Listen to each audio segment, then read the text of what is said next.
Bismillah ar-Rahman ar-Rahim. With Allah's name, the merciful benefactor, the merciful redeemer. Alhamdulillahi Rabbil Alameen.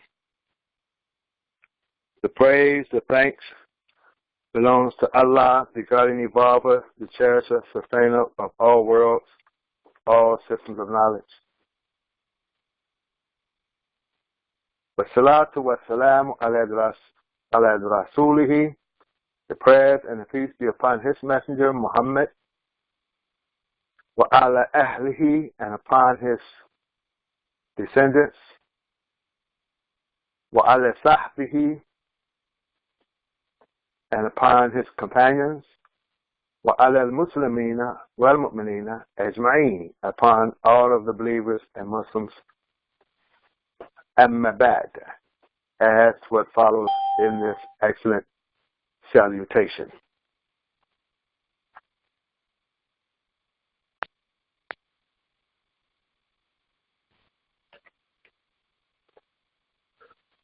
So today we're going to continue on our presentation that's around the subject of Ramadan and the fasting of the month of Ramadan. So today we're going to look at chapter 7, verse 142, the first part of it, and continue with the presentation. So let's read and look at chapter 7.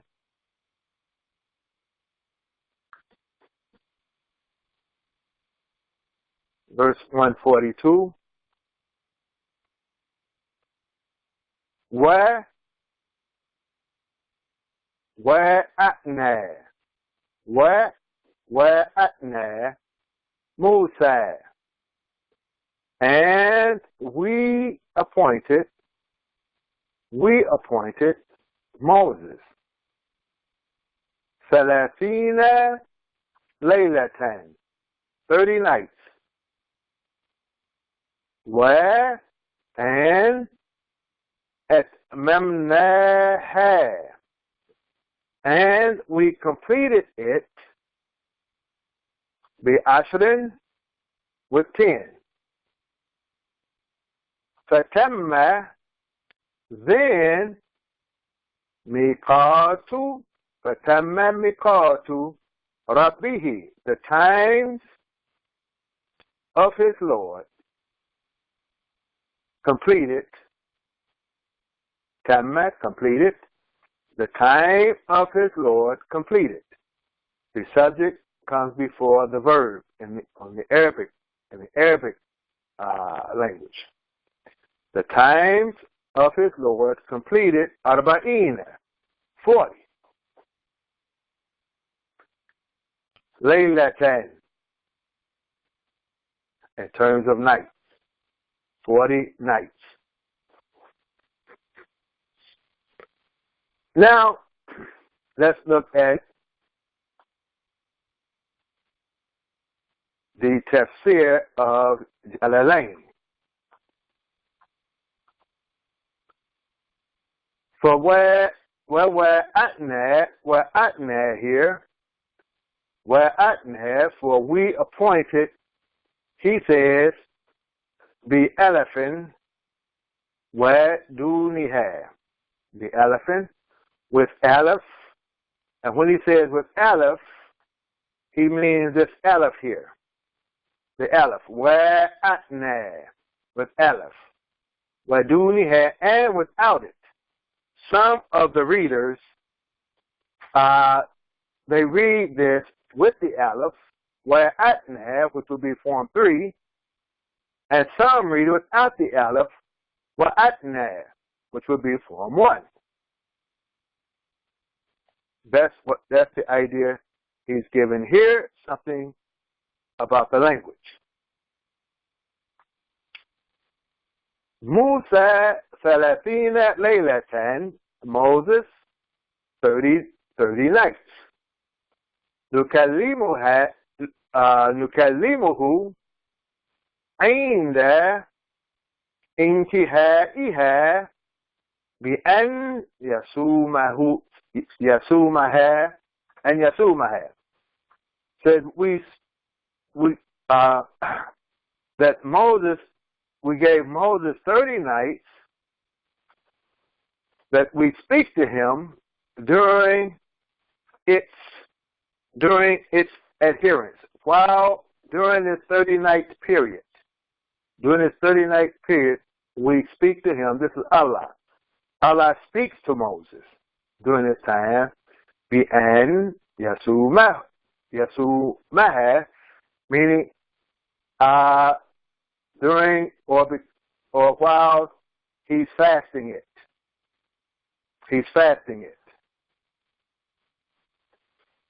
So this is telling us that Moses is fasting these 30 nights.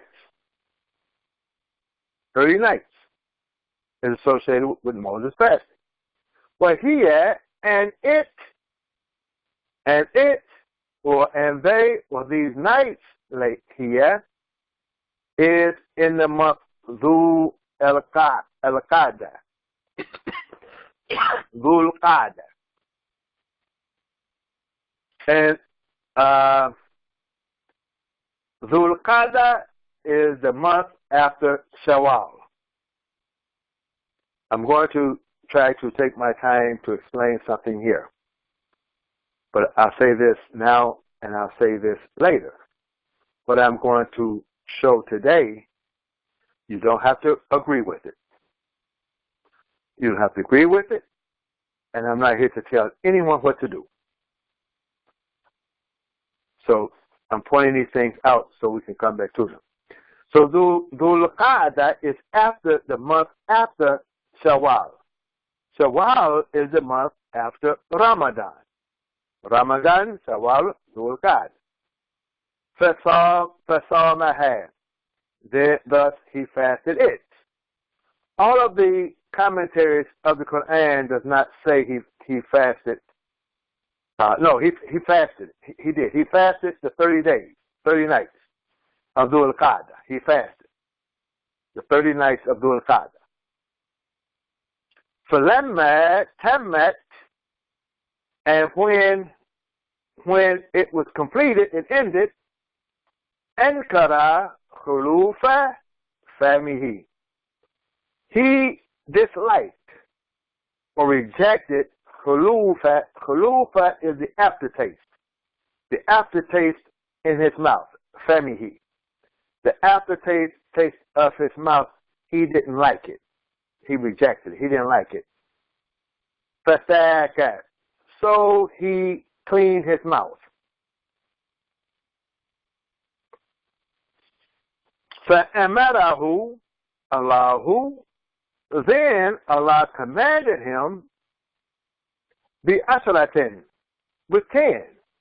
أُخْرَى, another 10. لِيُكَلِّمَهُ,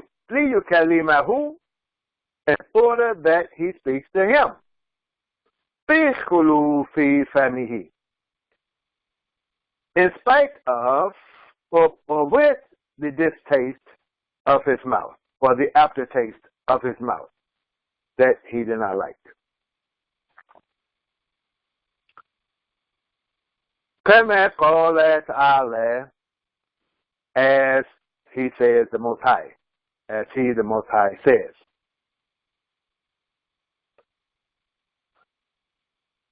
فَأَتْمَمْنَاهَا بِعَشْرٍ. We completed it with 10. من ذي الحجة. And this is the month of the time of Dhul Hijjah or Dhul Hijjah, and this is the time, the month in which we have the 10 days of the Hajj ritual. So he's saying the 10 is in Dhul Hijjah. Now, some of the commentators would say that they're not sure about the 10. And others say that, as he's saying here, that these 10 nights are the 10 nights of Dhul Hijjah. So you have the 30, and then you have the 10, which completes the time, which completes the period, the time, which is 40. فَتَمَّ مِيقَاتُ رَبِّهِ, thus it completes the time of his Lord is completed. Waqtun, a time, wa'adahu bi-kalamihi iyahu, which he promises him with his speech only, speaking to him only. He is promising or appointing him with his speech only. And this idea of kalam, though we may not know the actual method, but in the Qur'an, Moses is the only one that Allah spoke to directly. Kalam, using the term kalam. This term kalam is not referred to any of the other prophets. Only Moses did he speak to directly. And what form? I don't know.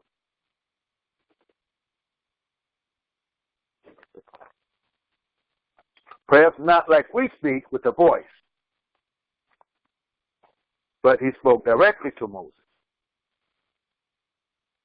Arba'ina, he said, is how, meaning it's grammatically, this is defining it grammatically as a condition.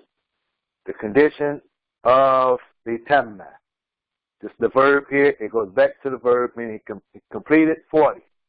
That's the condition in which he completed the time. And laylatan is tamiz. Tamiz is distinguishing, specifying, and or as we say in the class on the sheet, it is a thing being counted.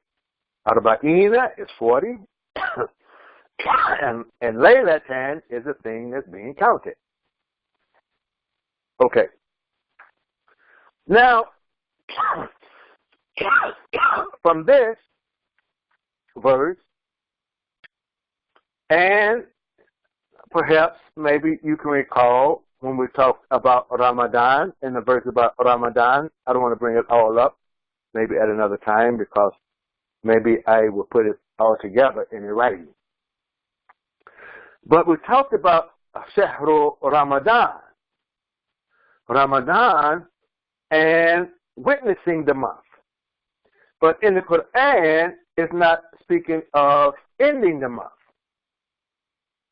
It speaks about witnessing the month, but not ending the month. And like many verses in the Qur'an, or many things in the Qur'an, it's not all detailed.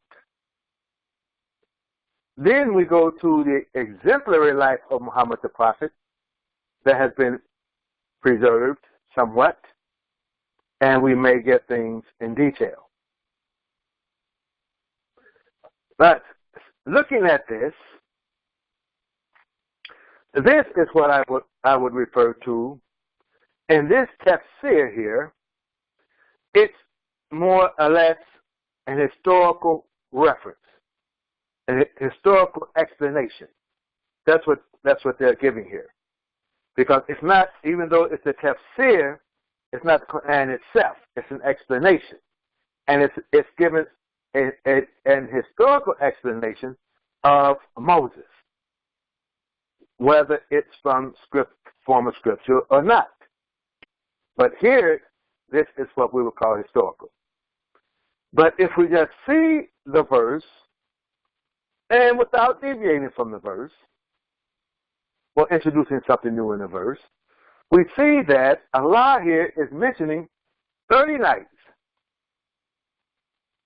The 30 nights and 10. And 10. So, What I am doing, I'm going to say I, and I'm not the only one, but I'm going to say I am associating the 30 nights with the ritual. It's a ritual. The 30 nights is a ritual of a fast. And they're saying it was doing Dhul Qa'dah. But it's a fast and associated with the ritual of Ramadan. 30 nights in the ritual of Ramadan. I'm not going to go over all of the hadiths, and I'm not going to hang on to one hadith because there has been interpolations that's placed in the hadiths. And you can see it in plain language because there are a lot of parentheses. Maybe another time I will go and we will look at the hadiths with all the parentheses. And hadiths are given in what we would call today sound bites. They're not the setting. The setting of the hadiths are not always there. You're just getting the sound bite. You're just getting the saying. And what we normally do, and what we have done, is take hadiths and apply them into our social life. Remember, we talked about the ritual, the scripture, and we talk about the social life and the social language. A lot of times, which I'm not objecting to, we take Qur'an, we take the Sunnah, we take the life of Muhammad the Prophet, and we interpret it in our social life as we see our social life today, which is fine.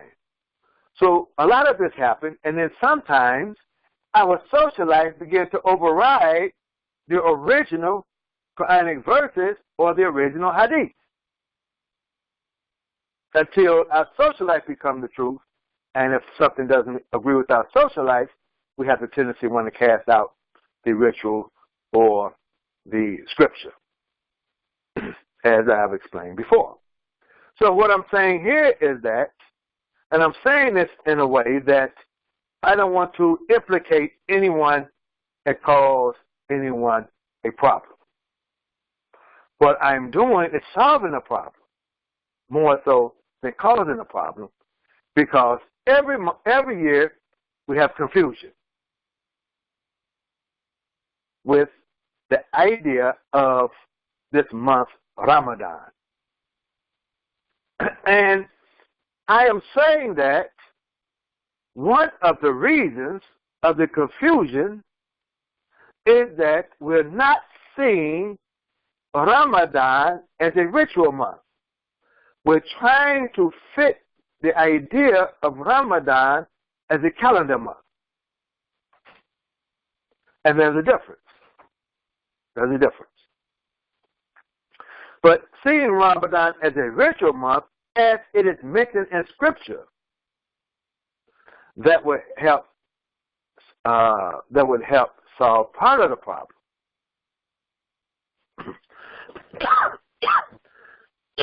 So, what I'm saying is, looking at the verse in the Qur'an, even though fasting is associated with the verse, even though the 10 days of Dhul Hijjah is associated with the verse, we can extract from the Qur'an and without compromising the hadith or the saying of the Prophet. If you read them clearly and closely. And while you're reading them, then you have to understand this, that many of the people, most of the people that he's talking to cannot count. You have to imagine talking to people who can't count to 10, who can't count to 30. They can't count. So Muhammad the Prophet, even though he's encouraging them, even though he's giving them the solution, he's giving them the application without being able to count, while at the same time encouraging them to count, encouraging them to read. Allah encourages us to read. The first word, commandment that's given in Quran is read. The people did not read. They did not read, they did not write. They were not a literate people. They were not literate. So they also did not know their numbers. In some countries, predominantly Muslim countries, the people still can't read. They have a high rate of illiteracy in many of the quote-unquote Muslim countries after all of this time.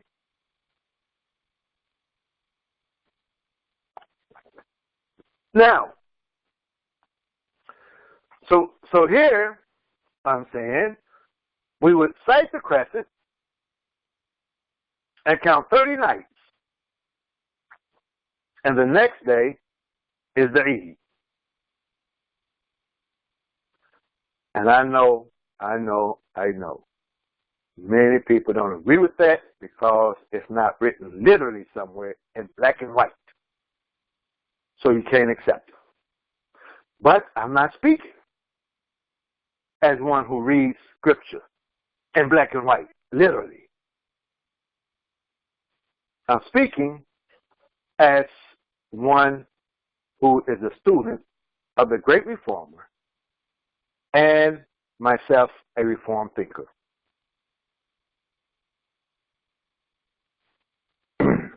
I just say that much of it. 30 nights. Now, one thing that we have to take a look at and what we have been practicing is that many do not count. They do not count the Eid day as part of Ramadan. They count the Eid day as a day in Shawwal. But the Eid day is a day of Ramadan. I'm speaking of Ramadan as a ritual month now. I'm going to show you the difference. I'm going to show you how you can see the difference. That the Eid day is a part of the month. You have 10 days of Dhul Hijjah. The 10 days, the 10th day, you got 10 nights, and then the next day. The night comes before the day. The night comes, you're counting nights. The night comes before the day. So you have the 10th night of Dhul Hijjah. The 10th day of Dhul Hijjah is the Eid al-Adha, meaning that the 10th day you're counting as part of the 10. You're not counting 10 nights, and then the following night and day is the Eid al-Adha. No, you're counting the 10th night, and then the 10th day is Eid al-Adha. I hope you follow.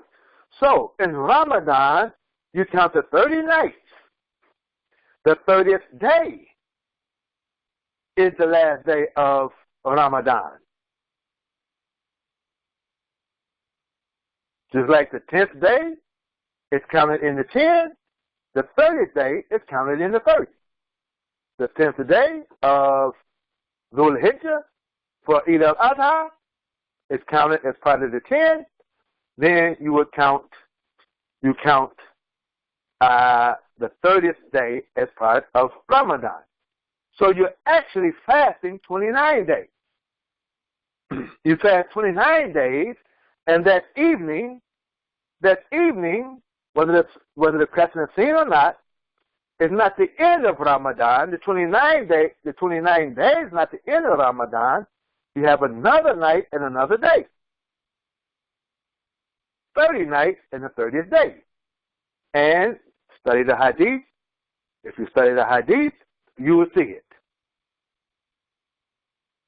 What I'm saying. Or we can compile them all and show you everything, but I'm not supposed to show you everything. Some things you have to use your own intelligence. I don't show you everything. But go look and see. If you have not broken your fast, the 30th day is the day you break your fast. You have to break the fast the 30th day in the daytime after the sun rises. You break the fast. It's called Eid al-Fitr. Fitr is the breaking. You're breaking the fast. And there are other idea or thing we say about the word fitr is very broad. But that's the day of the break. That's included in Ramadan, all the way up to breaking the fast is included in the ritual. If you do not break the fast, if you do not eat or drink something before, after the sun rises, and before you, as some would say, before you attend the salah, then you have kept the fast. You're keeping the fast of Ramadan. So that means that night is part of Ramadan. The 30th night is part of Ramadan. All the way up to you breaking the fast. If not, you've kept the month of Ramadan. You've kept it. So that day is breaking the fast. You're breaking the fast. And you have the Eid. That's all a part of Ramadan. If not, you've kept the fast. So I'm just showing you counting now. Because many people right now, they can't count. You know, Muslims in America are going around talking about calculation. You're not supposed to calculate. That's because they're confusing a time period where people couldn't count. They call it calculating. We just count. 1 to 10, 1 to 30. Maybe if you can't count, maybe it is calculation for you. But here, if you talk about calculating, that's a little more difficult than arithmetic and counting. They couldn't count. So because the Prophet has given them a solution to them not being able to count, we think that you're not supposed to count. Now he's encouraging counting. But look again and see how he's doing it gradually, not harsh. Okay. Now, this is going to solve the problem. What is the problem? What is the problem? The problem is this. We can cite the crescent, which we will be doing. I'm going to show you the map here. We can cite the crescent at the beginning without a problem and begin the fast. The problem is, what day is the Eid day? Because we all want to attend the Eid, we want to attend the prayer, we want to attend the celebrations, so forth and so on. We want to have time to prepare for the Eid. We want to be able to get off. We want to be able to take children out of school if it's school time. We have a lot of logistics and preparations to make for the Eid. And we don't want to make it too difficult or even too impractical. So let me say first, what we've been saying we've been doing and what we actually do. We're saying that we cite the crescent at the beginning, fast when you see it, break your fast when you see it. And if it's cloudy, count 30. And most of them say if it's the 30, they write in, they pencil in Shaban. Or they pencil in Ramadan. They pencil it in, which he didn't say. That's one thing. But that's what many people have understood. It's been passed down that you fast when you see it, you break your fast when you see it. Now we have confusion. We have confusion in the community. We have misunderstanding in the community. A lot goes on. That makes it difficult because it's impractical. It's impractical. This is the problem. It's impractical to cite the crescent and to wait for a sighting and then the next morning have the Eid. It has become a problem and it is impractical. So everyone wants to know ahead of time so you would have the proper preparations made. And you want to be informed. Now, if you have about 10 people that you have to inform, yes, you can cite the crescent at the beginning and cite the crescent at the end, and call 10 people up and say the Eid will be tomorrow morning. You can do that. But someone who has a city of Muslims, a large constituency of Muslims, you can't, it's impractical. And it causes a problem, and that's the problem. We have a lot of people chirping, but when it comes to real application and what people are really doing is not what they're talking about, not what they're chirping. They want to show that they know the Sunnah, they know Qur'an, they know the religion, but it's impractical. That's the elephant in the room. Totally impractical. And in the past, things have been done and said to satisfy.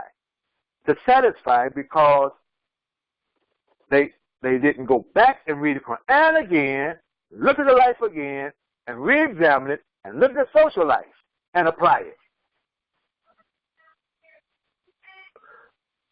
Okay. Now, since you have to know ahead of time, people have decided ahead of time when the Eid will be. Then after you decide ahead of time, what people have done is come with a method that would agree with their decision. And all types of methods are being used today. But the methods that are being used cannot be passed down to the most common man. So it depends upon leadership. This is a religion. This is a religion. It doesn't take PhDs to explain to you. The rituals have to stay common. We have to keep the rituals, and the rituals have to stay common that any and everyone can practice the ritual. Look at the life of Muhammad the Prophet. Any and everyone can practice the ritual. Now, we live in a society where people can count to 30. You can sight the crescent and then count 30, and the next day it's the Eid.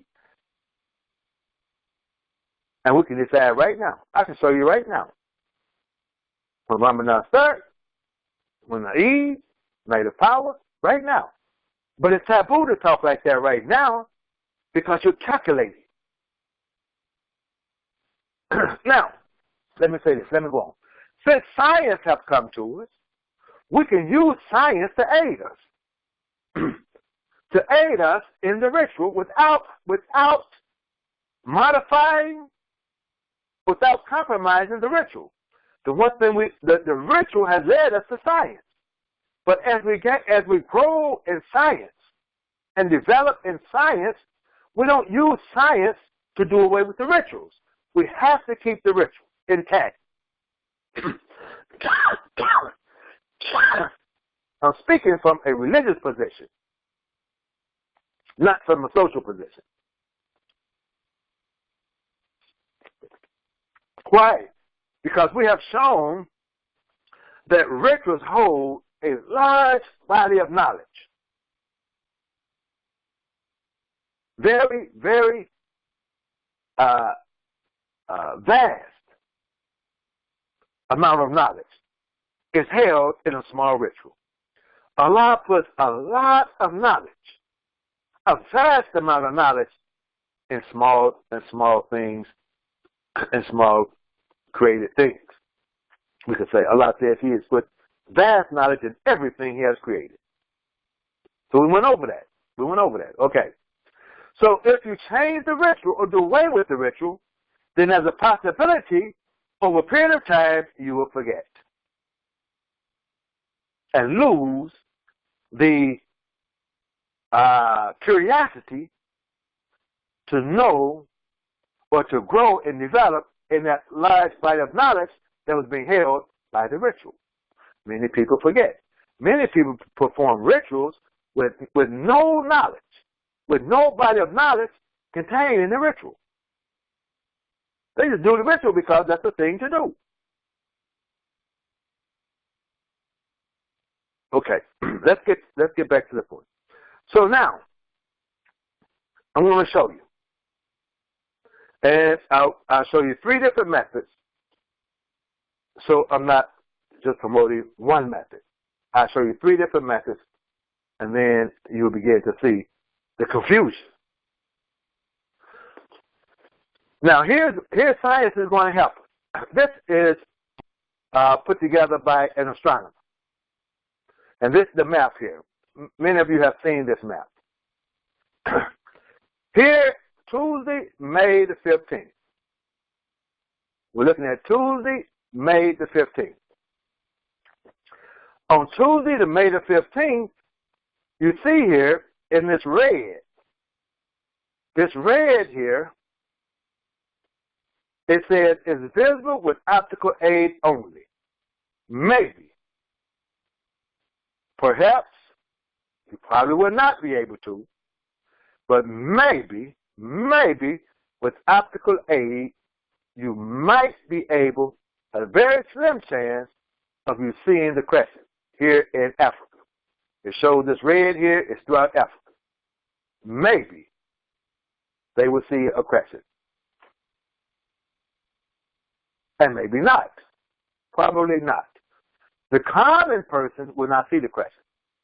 You will not see it with your eyes. And the problem is that when the moon, we call it conjunction between the moon and the sun, they are setting together at the same time. And because of the glare of the sun and the glare from the earth, you cannot see the crescent, even when the moon passes out from the sun. I'll draw a circle here. If you have the moon here, and then you have the sun, let's say the sun here, you can't see the moon because of the glare of the sun. Now, a day goes by, time goes by, not a whole day. You have the sun here, and then the moon will begin to separate itself from the sun. There's still a glare between the sun and the moon. Between the sun and the moon, you still have a glare, so it's still very difficult to see with the eyes, with the naked eye, for anyone. So this moon has to move out more. As time goes by, the moon moves out further from the sun, and then, once it moves out so far, you can begin to see the crescent of the moon. In the ritual, the crescent, it's the crescent that's determining us witnessing the month. When Allah says, when you witness it, this is determining the witnessing of the month in the ritual. Understand? Now, when we have this junction, down here, you see, it's going to give you, it says new moon. On the calendar, you will see new moon on the calendar.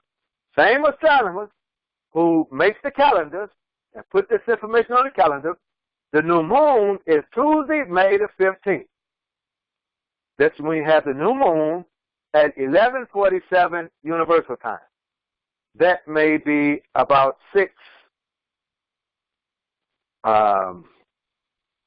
11:47 would be about 6:47 our time, a.m. 6:47 a.m. So on the 15th, you could probably look on the calendar and it'll say new moon on the 15th. And some people will begin to fast on the 16th. They see new moon on the calendar for the 15th, they'll begin to fast on the 16th. This is what has been done for many years. Then, to justify this, that makes it easy for all the common people, everyone in town, everyone in the city, the thousands of people who's going to come to the Eid. They know when the Eid is because, or they know Ramadan starts, they know when the Eid is, they just go by this new moon. But what happens is, here comes the religious guy, the religious one, who looks and says, no, we're talking about a crescent. The crescent has not been sighted. And the crescent has not been sighted. Here in the United States, I hope you're following me now, because I'm dealing with an issue while I'm showing you something. And then I will sum it up. Down here in the United States, you will not be able to see the crescent on Tuesday, May 15th. I've done this enough for many, many years, and I'm here to say you won't see it. So there's no reason for anyone to say they saw the crescent on May the 15th. You cannot see it. You're outside of this colored area, and it's red, you're not going to see it. And there's no way possible over here that Saudi Arabia is going to see a crescent. No way possible on Tuesday, May the 15th, can you see a crescent in Saudi Arabia. Now, only those who don't have an idea about the sky and how the sky works and how the movement of the sky, the moon and the sun, how it moves in the sky, only they will believe it. Only they will say, Allah knows. Only Allah knows. You don't know. Believe me, if Saudi Arabia could see a crescent on Tuesday, May the 15th, we wouldn't be here. Something has occurred in the sky, and everything is out of balance, out of whack. We won't be here. It's impossible to see a crescent. But I have read where they have concocted some stories or some ideas that there's a place. See, they play on the foolish mind of the religious common believer. And leadership have been doing it for years. Some of them are, well, I'm not going to say that. Okay. They'll say that there's a land. There's a piece of land here in Saudi Arabia that only from this piece of land you can see the crescent when nobody else in the world can see it. So they want us to believe, they see all this area here that's black. It's impossible to see a crescent. They'll have you believe, but in this little place right here, there's a little place in Saudi Arabia that can see the crescent, and nobody else. It's impossible for everyone but them.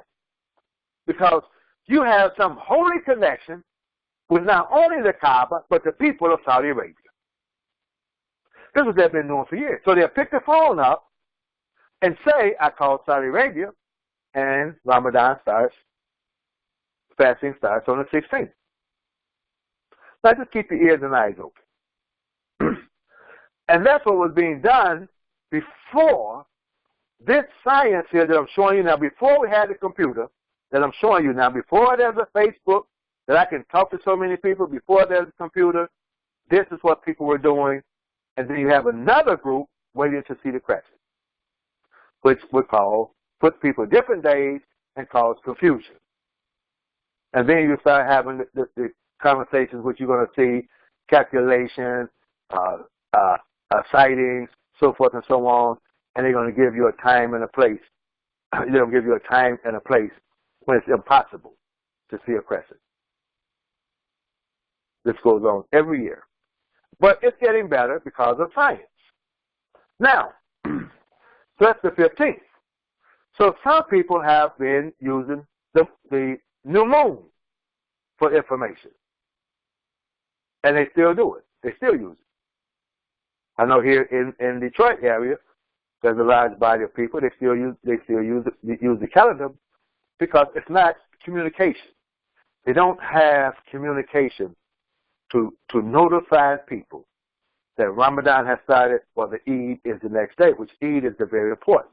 No one wants to miss the Eid. And they can't wait. They can't wait. You have people on the East Coast calling California, asking them have they seen a crescent. So it's 9 o'clock. It could be 9 o'clock or 10 o'clock on the East Coast, and 1 and 2 o'clock in the morning, they're calling California to see if they've seen a crescent. 2 o'clock in the morning. I was in Oakland one time, and someone called me. And I looked at my watch. I'm saying, wait a minute, it's 4 o'clock in the morning for you. You still looking for a crescent? 4 o'clock in the morning? How are you going to notify everyone? 4 o'clock in the morning. So they don't have the communication system like that. People have to know ahead of time. That's the whole point. You want to know ahead of time. So to know ahead of time, they use the calendar. Everyone looked on the calendar, it's the new moon. The Imam said he called Saudi Arabia. And then everybody satisfied. Because Saudi Arabia said they saw the crescent. So me and my research, and I've been doing this for years, researching for years and years. And me and my research, I asked for the number. Well, give me the number so I can call next time. Salim, there is no number. And he explained to me what he was doing because that's all he could do to solve his problem. And I was told to leave him alone. If you can't solve his problem, leave him alone. He has a problem, I still can't solve it. This does not solve his problem. So if he's having starting Ramadan a different day, and he has to eat a different day, that's okay. I can't solve his problem. So leave him alone. Now, on May the 16th now, in the green. So I would advocate, even for those that want to use this, that in the green here is when you can see the crescent. It with the green. The blue, it has to be perfect conditions. I mean, perfect conditions, which is sometimes difficult to have. We're talking common people. I'm talking to the common everyday man. I'm not talking to an astronomer. I'm not talking to a scientist. I'm talking to the common everyday man. That the green would be used. And with this green, which I have tested this more than once, more than 1 year, for many years before I start talking about it. I go and look. You can go and look, and I'm going to show you. On May the 16th, you can go outside and look in the sky, and you will see the crescent. And the way this is, I can tell by the size of this green area that everyone in the United States this year, to begin Ramadan, will see the crescent. So I can tell you Ramadan will start May 16th, and the first day of fasting is May the 17th. If you want to know ahead of time. Science has come to help determine this. But, however, we don't get rid of the ritual. We don't throw away the ritual. So we still have the ritual of going out, looking in the sky, and witnessing a month. That's a ritual. Even though, scientifically now, we know. And we do this every year. So those of you who are listening now, and I'm going to give the time and everything, this year we're going to be on Facebook to perform the ritual. Even though I can tell you right now, we're going to see the crescent May the 16th. You're not going to see it May the 15th. There's no sense of you coming and saying you saw a crescent May the 15th. You're not going to see a crescent. If you want to look on the calendar, you should say. You shouldn't be deceiving people. Say you looked on the calendar according to the new moon, not the new crescent. That will help solve the confusion. If you're doing that, say that's what you're doing. Don't say the moon has been sighted and then try to give us a story how it has been sighted. It's impossible.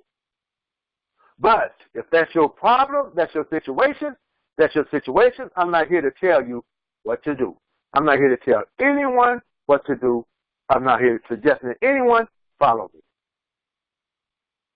You consult your own masjid, your own group, your own people, and do what you do. Don't follow me. I'm being plain about it. And some of you still have a problem with me, with this. And you'll go all year and won't look, won't even examine, won't research, all year. And then you go all another year. And for 10 years. For 10 years, I've been showing this for 10 years. And 10 years have passed by, and you still got a problem. Oh, I got a problem with him because of what he said about Ramadan. Because he's operating off of hearsay. Go look. Do the research. And then at least have knowledge of what you're doing, and tell your people what you're doing, so they too can do it.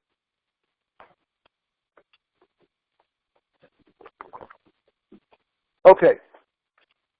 So everyone, so we're going to come on Facebook, go outside, and you can. I'll give you the phone number. We're going to be on a conference call, like we are now. Some of us are on the conference call. Some of us are listening in on Facebook. If you want to report the sighting, you come on the conference call, and I'm going to direct you, if you've never done this before, how to go and look in the sky. You don't have to climb up on a mountain, go way out. All you need is a clear area that you're not, your sight is not hindered by a building or a tree or something. And it's not, you don't have to, like people say, you got to go way out in the desert somewhere. You don't have to do that. That's a different issue. But this, on May the 16th, go out. I won't do it the 15th because I know you're not going to see it. The 15th, the 16th, go out, you'll see the crescent. And that will be the crescent that witnesses the beginning of the month of Ramadan. And you start, and next will begin night number 1. And you count 30 nights, and then the next day is the Eid. Everybody can do that. Everybody listening to me on the phone right now, I can assume that you can do that. You can look at the crescent, and you can know ahead of time when the Eid is. By this method, you have the science to help you. Okay, now, let's look at this. Let me show you something else here. I'm going to take my time today and show you this much. That's for, I've showed you 2 methods now. One is recite the crescent, the ritual. It's a ritual month. In the ritual month, there are 30 nights, and then you have the 30th day. That's the ritual month of Ramadan. Not the calendar month, the ritual month. If I have time, I'll show you the difference. Not, we'll pick it up next week. Our time is on us now, but I'm going to have to show you this next part. Now we come down to June the 13th. On June the 13th, you can see here that, see this piece of red here? You see this red here? This red line right here. This red line. That's this red here. That's the red here. So right here on the edge here of this map, that's when the crescent begins to separate from the sun, right here at this red. So that's telling us on June the 13th, no one can see the crescent in the world. No one can see it on June the 13th. Even though June the 13th at 1943, 1943 is what, 7:43 p.m.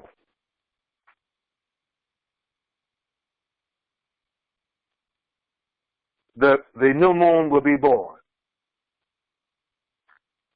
That's at 7 p.m. So it would only be, 2 or 3 hours, 2 or 3 hours before the sunset, and that's the clearest time to see the crescent. So this will be about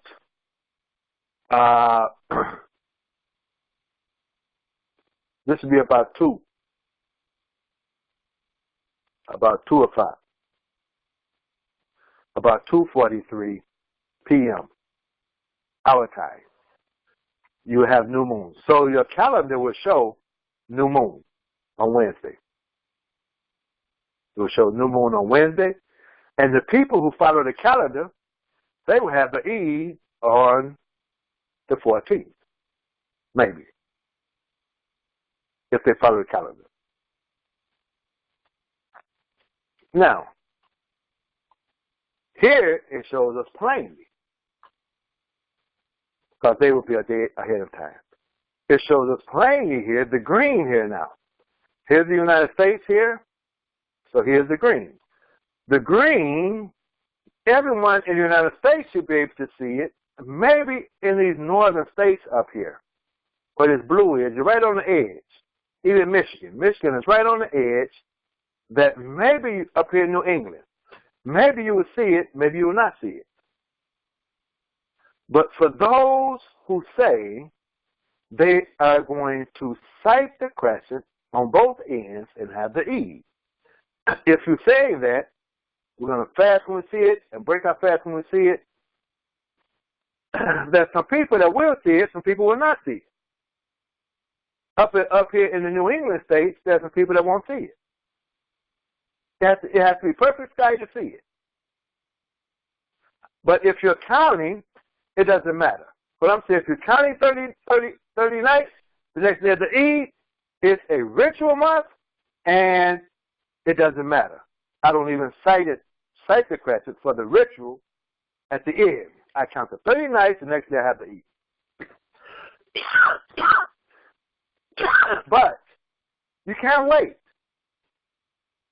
But this month is going to be, this year, those who are counting, those who are waiting for a sighting, we can say that June the 15th will be the Eid day. Because they will see it. Enough people in the United States are going to see it. You want to call around, what have you, and you'll see the crescent on June the 14th. Therefore, the Eid will be June the 15th. That's this month, this year. So those that's counting 30 nights, and those who are waiting for a crescent, the Eid will be the same for both. The Eid will be the same for both. And theoretically, the Eid day would be truly different. It'll be the 30th day of Ramadan according to the ritual month of Ramadan. But it'll be the first day of Shawwal if the calendar, which is another discussion, Shawwal was going to actually be by actual sighting. Then if Shawwal was the day after the sighting, when we sight it, that'd be the first day of Shawwal. On the calendar month, it'll be the first day of Shawwal. On the ritual month, it'll be the 30th day of Ramadan. You always have 30 days of Ramadan, always, because you're not going by the calendar month of the days being 29 or 30. That's how we know it's a ritual month. So this, I've been over, I'll go over again, and I'm going to show you again. That's the difference between a ritual month and a calendar month. And how we make the calendars for civic or commercial usage. That's the calendar. And we have to make the calendar ahead of time. You can't make a calendar, you can't have a calendar and it's practical use. You get practical use out of it if you're waiting on a crescent to sight a crescent every month. And you can see here that different people are going to see the crescent at different times. And the world is becoming now where we have to have we have to be on the same calendar and the same time for man's use, man's civic and commercial usage. We want to be on the same time. That way, airports, flying back and forth, calling, making dates and things, we're all on the same time. But when the ritual month comes, in the Ramadan ritual month, you can have Ramadan the first for half the country and Ramadan the first for the other half of the country because we're talking ritual, not calendar. If this blue here, this green can be down, we can draw a line right through the middle of the United States. The people in the southern states will see the crescent. The people in the northern states will not see the crescent. If this is the beginning of Ramadan, and it happens that way, let me just show you, for example. Here's the United States here. So if you have the line going here, now let's see, I can't make a straight line with this instrument. Here we go. Now here's the line. So here you have all down here the southern states. The states down here could see the crescent. The states up here cannot see the crescents. So to begin Ramadan, the states down here would have the first of Ramadan, according to the ritual month, will be on a Tuesday, and on a Wednesday, let's say, but the states up here, the first of Ramadan will be on a Thursday. Now, this is language some of you haven't heard before. This is a practice we haven't done before.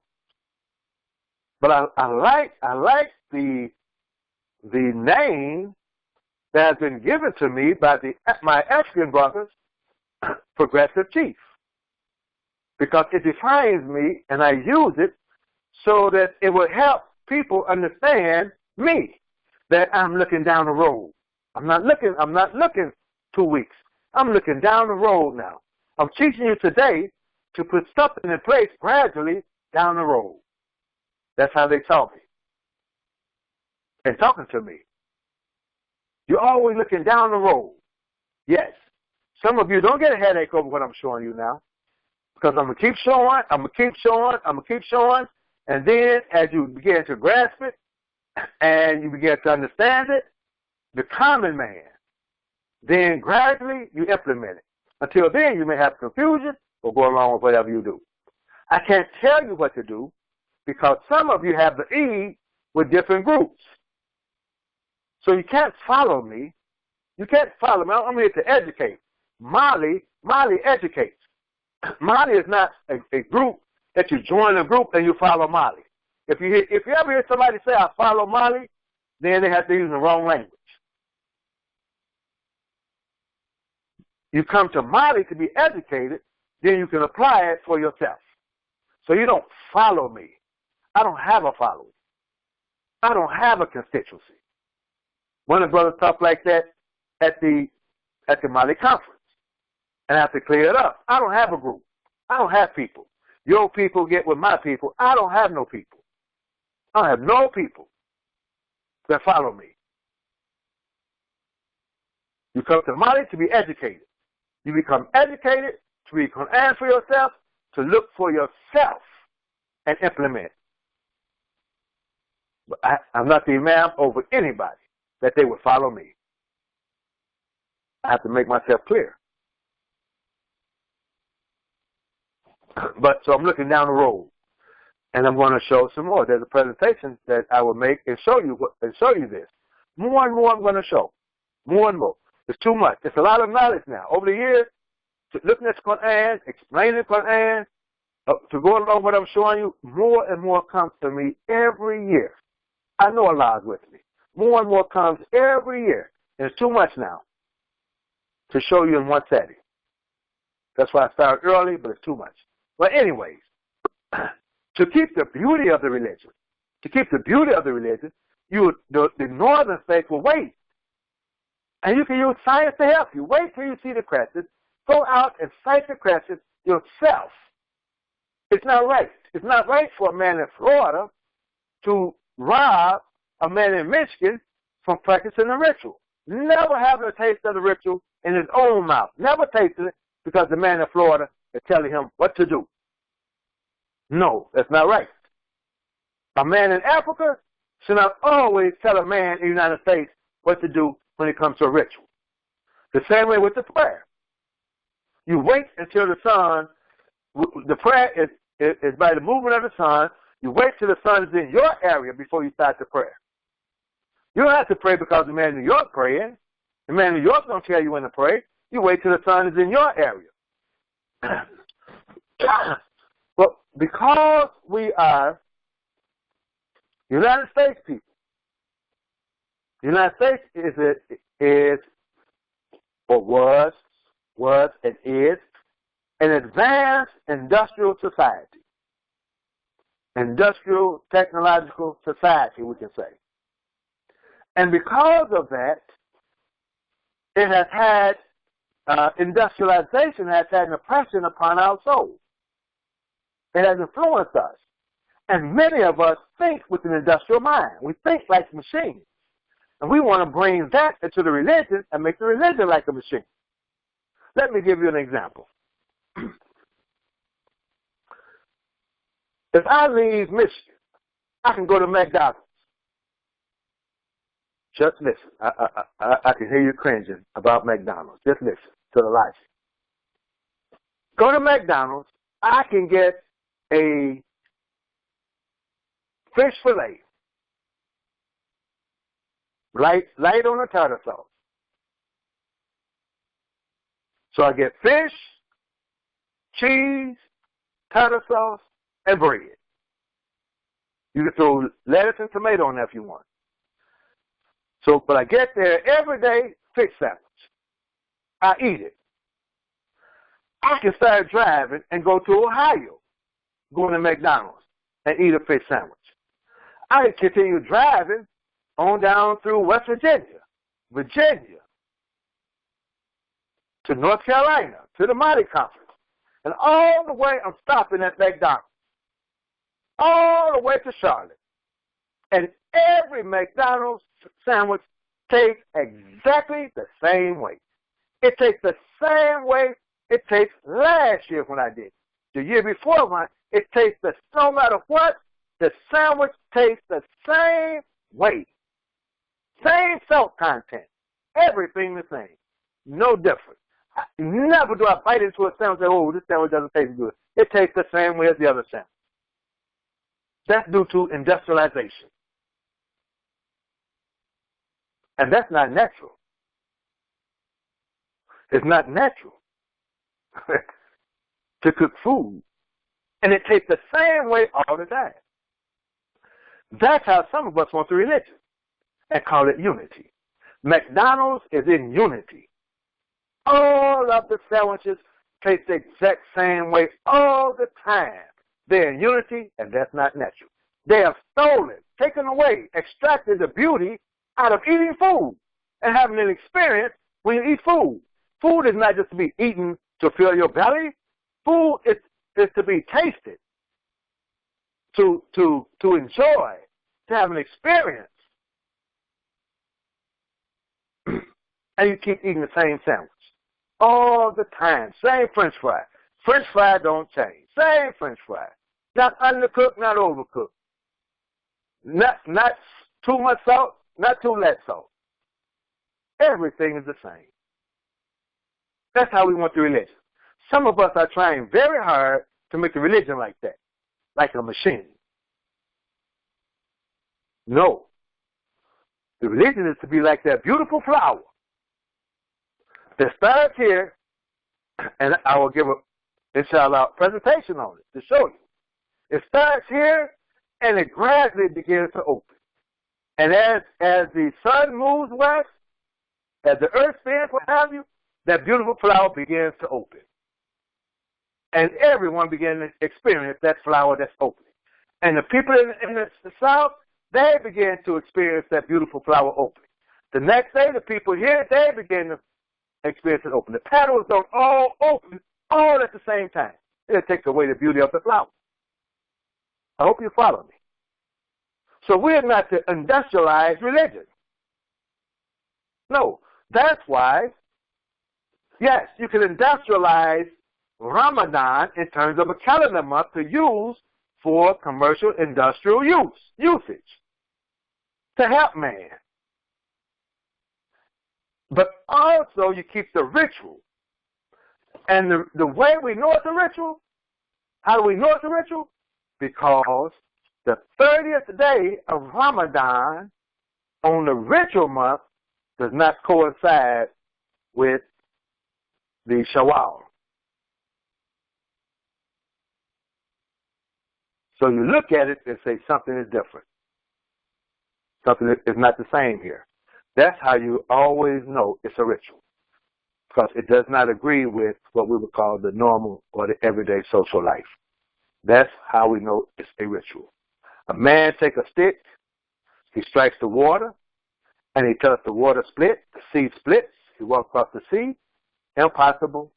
So take it as a metaphor, as an allegory, as language, using science and language. A man walks on the water. We know if he walks on the water, he's going to sink, but he walks on the water. Not that this man has the power to defy gravity.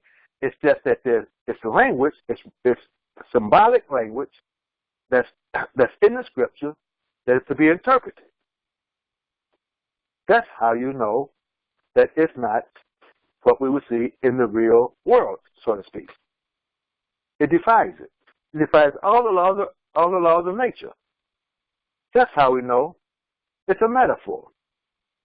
It's an allegory. That's how you tell the difference. So on the religious side, Ramadan in the scripture is not talking about Sha'ban, Ramadan, Shawwal. It's not talking about the calendar month. It's talking about the ritual month. I hope you understand what I'm saying. And if you do not, we'll do it again. And we'll do it again until it becomes plain. And you see the beauty. And we keep the beauty of the religion. So, what we will do again, on May the 16th, I'll put the conference call number up, the webinar number, how to get on the webinar. But important, the conference call, you can go outside and witness the crescent if it's cloudy. If it's not cloudy. If it's cloudy, you may not see it. We've been doing this for a while, and every year it's cloudy in Charlotte. We have people in Charlotte every year, and they say it's cloudy. See, these are little things I want you to see and experience. The more you experience looking in the sky, the more you experience this, the more it makes it easier for me to explain it to you. But if you don't have the experience, it becomes difficult because it's a lot of hearsay here, hearsay there, and you don't know. And then you have a lot of confusion. Okay, so I'm going to stop there at this point. So there are three methods that you will still experience.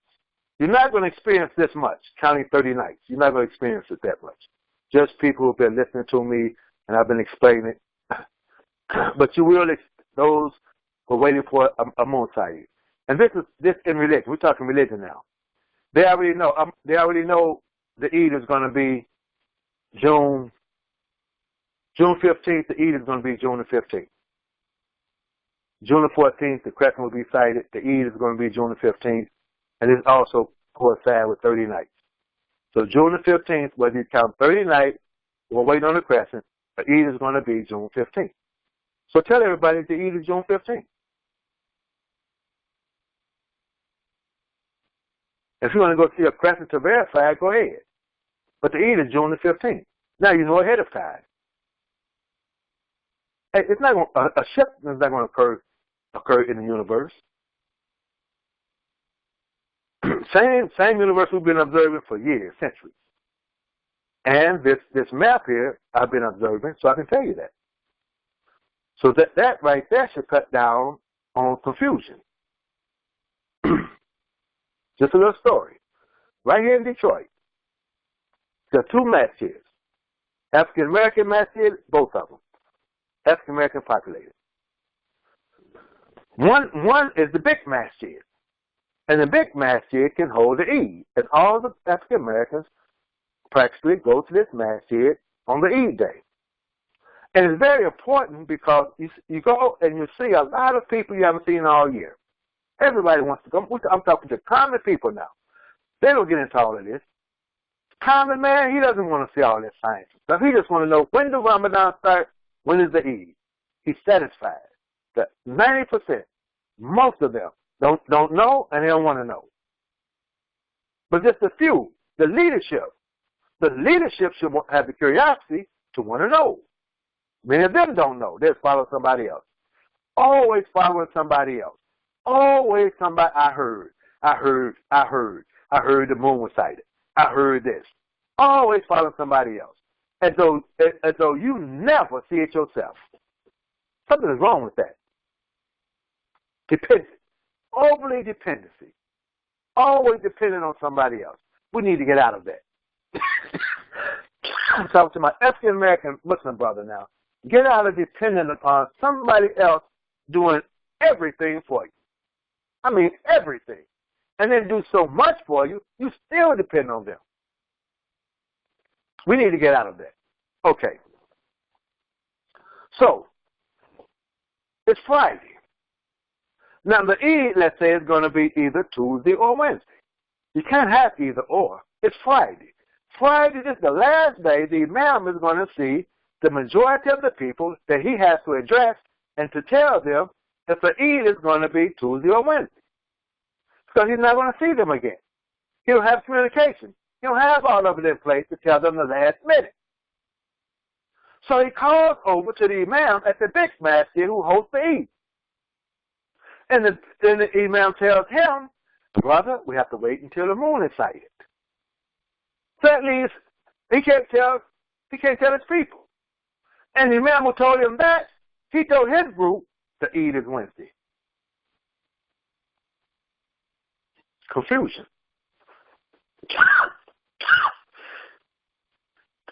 Because they need to know.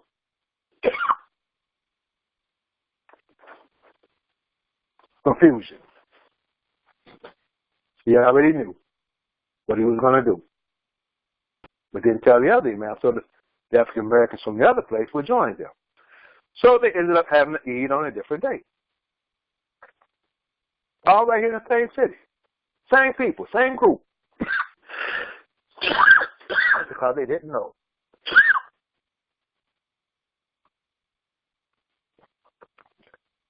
And some people are sitting by their phone waiting for the call. And the call don't come, and they miss the Eid. All of this goes on. Confusion.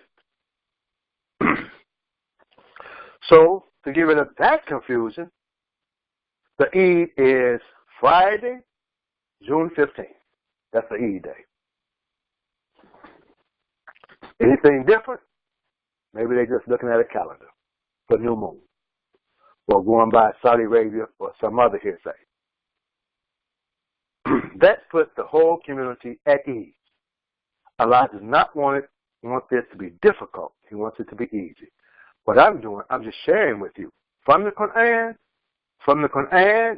with the aid of science. The aid of science to perform the ritual. Psychic crescent, count 30 nights, the next day is the Eid. The Eid is always Ramadan, the 30th of Ramadan, according to the ritual month of Ramadan. That's what I'm advocating. That's what I'm saying. So I already know this. I go to the park. I've already rented space at the park for the Eid. I've rented space for Saturday. On June, the Eid is going to be Friday, June the 15th. I've rented space for June for Saturday, June the 16th. That to go and have a nice time with my family. I did this last year. I wasn't feeling it. I wasn't feeling the confusion. I told my wife, look, I'm not dealing with confusion. I'm not calling all around and all that. I'm not doing that. No announcement, I'm not doing it. So let's just go in the park, call up our non-Muslim family, and tell them, they all know we're fasting. Remember, don't follow me. I'm just sharing this with you. You get to a point where you don't want to deal with confusion anymore. I don't want to deal with confusion anymore with people. So I said, just call all of our family, call our sons, our daughters, and bring all the grandchildren, all of the family that have grandchildren, bring the grandchildren, and we're going to have a nice time in the park. So we go to the park for the Eid. They all know we're fasting. Tell them we're fasting, and it's the end of the fast, and we want you to join us in a celebration. And they all came. All of them came. All of them, non-Muslim family came. And they were excited to come. I didn't give a speech or anything. And they said to me, Salim, we thought you was going to give a speech to tell us what the Eid is all about. I said, okay, next year. Met some young men in the park. And they came up to me, they knew me. And two of them told me they want to start learning Islam for me. Best Eid I ever had. And one of them comes to my house now for study religion. Yes. So, but don't follow me. Consult your local masjid or Eid group, Eid committee, whatever, and go along with them. I'm teaching here. I'm teaching the ritual. The difference between the ritual month, calendar month, inshallah, we'll grow into it. I leave that much. Alhamdulillah, Rabbil Alameen. I thank you for coming. And I will allow questions. If you have a question, you can type it in if you're on Facebook. Type your question in. And for those that's on the webinar, I'm going to allow you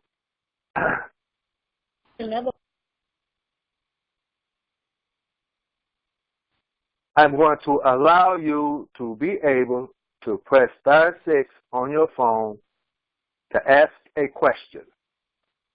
No accolades, no comments, no statements. Ask a question. Because of the time, if you need a question of clarification, you can ask the question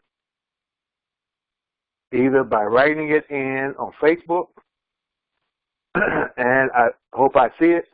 I'll go and look to see it. And you can also press *6 if you have a question. Let me go and look and see if someone has a question here. Let's see. Okay, somebody put June 15th, have the Eid. Okay.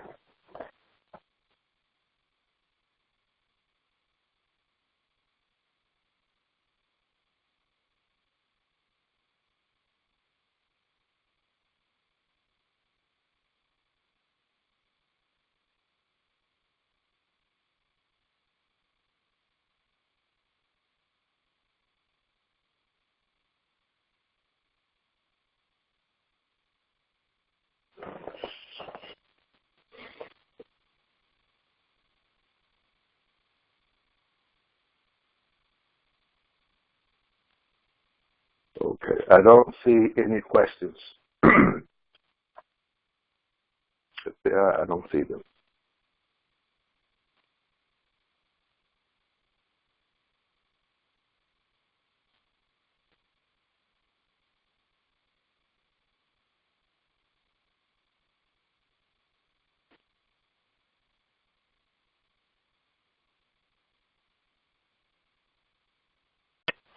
Okay, let's go back.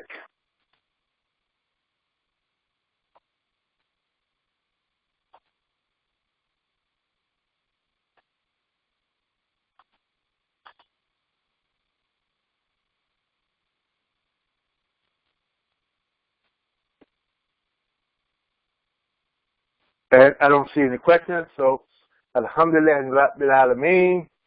Assalamu alaikum.